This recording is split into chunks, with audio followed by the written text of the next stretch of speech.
ప్రత్యేక హోదా తీసుకొచ్చే అవకాశం ఉందంటారు. అప్పుడు టీడీపీకి కేంద్రానికి టీడీపీ ఎంత అవసరం ఉంది. పవన్ కళ్యాణ్ గారు ఉన్నాడు కాబట్టి ఫస్ట్ హోదా తీసుకురాపోయినా అంటే అప్పుడు ఫస్ట్ మాట్లాడుకున్న దాన్ని బట్టి ఉంటుందిగా. ఫస్ట్ ఎడగొట్టుకున్నప్పుడు స్టేట్ని అప్పుడు ఏం మాట్లాడుకున్నారో ఏం చేశారో దాన్ని బట్టి మాట్లాడతారు. పవన్ కళ్యాణ్ గారు ఏం ఉద్దేశంతో మాట్లాడారో ఆయనే కలిపాడు కదా. మధ్యలో ఉన్నది పవన్ కళ్యాణ్ గారు.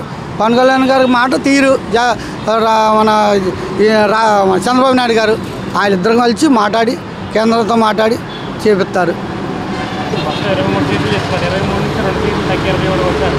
ఆ 27 కూడా ప్రతి చోట పోటీ చోట ప్రతి చోట గెలిచారు పవన్ కళ్యాణ్. ఎలా అభినందిస్తారు? ఆయన కష్టపడ్డాడండి. పవన్ కళ్యాణ్ కష్టపడ్డారు. జనాల్లో మార్పు వచ్చింది, తెలుసుకున్నారు. పవన్ కళ్యాణ్ అనే నాయకుడు ఉండాలి. పవన్ కళ్యాణ్ అనే నాయకుడు లేకపోతే దేశం అలగోలం అయిపోద్ది. పవన్ కళ్యాణ్ నాయకుడు ఉండాలి. పవన్ కళ్యాణ్ నాయకుడు ఉన్నాడు కాబట్టి ఇంకా రాష్ట్రం నిలబడింది. రాకపోతే 3 ముక్కలు ఆట అయిపోయింది. 3 ముక్కలు అన్నాడు చూసావా, 3 ముక్కలు ఆట అయ్యేది మందగాడ. అది ఆంధ్ర స్టేట్ కాడ 3 ముక్కలు ఆట అయిపోయేది. ఎవరికి వచ్చేవి కాదు. అటు వాళ్ళు గెలిచేవాళ్ళు, ఇటు గెలిచేవాళ్ళు, వీళ్ళు గెలిచేవాళ్ళు కాదు. 3 ముక్కలు ఆట అయ్యేది. అది దాని సంగతి తర్వాత వేరుగా ఉండేది. పవన్ కళ్యాణ్ గారు కలిసి మద్దతు ఇచ్చారు. బీజేపీని కలిసింది. మోడీ గారు ఉన్నారు కాబట్టి ధైర్యం ఉంది. ఆంధ్ర ప్రజలకి ఏమైనా చేసి పెడతాడు, చెందుతాడు అని కేంద్రంలో మాట్లాడతారు. ధైర్యం. అయినా చంద్రబాబు నాయుడు గారు తెలివితేటలు వేరు, జగన్ గారు తెలివితేటలు వేరు. ఆయన అంచేపు ప్యాలెస్ల మీద ఉన్న శ్రద్ధ స్టేట్ మీద పెట్టాల. ప్యాలెస్ల మీద పెట్టుకున్న శ్రద్ధ స్టేట్ మీద పెట్టాల. ఆయన ఒక టైపు. అది చంద్రబాబు నాయుడు గారి వల్లే అవుద్ది. కంపెనీలు ముందు మెయిన్ కంపెనీలు, యువతకి ఉద్యోగాలు, కంపెనీలు కావాలి. ఏ ఒక్క కంపెనీ ఉందా అసలు మన స్టేట్లో? ఈ మంగళగిరి కానీ, విజయవాడ కానీ, గుంటూరు కానీ ఏమన్నా ఉన్న కంపెనీలు అందరూ వెళ్ళిపోయారు. డెవలప్మెంట్ లేకుండా అయిపోయింది. కంపెనీలు కావాలి.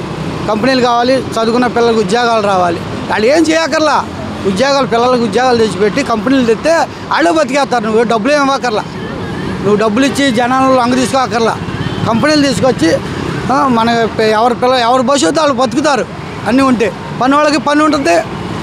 చదివించిన పిల్లలకి ఉసురుమాను వాళ్ళు బతుకుతారు. అన్నీ డెవలప్మెంట్ అవుతాయి. కంపెనీలు వస్తేనే కదా. కంపెనీలు వచ్చి డెవలప్మెంట్ రోడ్లు మెయిన్ రోడ్లు ఉండాలండి. రోడ్లు బాగా ఉండాలి.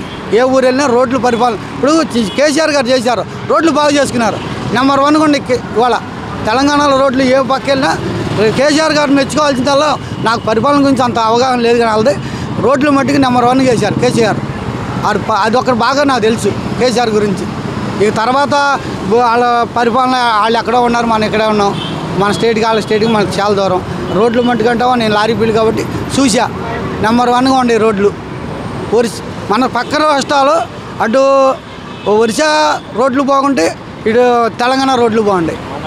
ఆంధ్రాలో మట్టికి నానా దరిద్రంగా ఉండి అసలు ఈ తిన్నగా వెళ్తామా జారుతామని లేదు. అది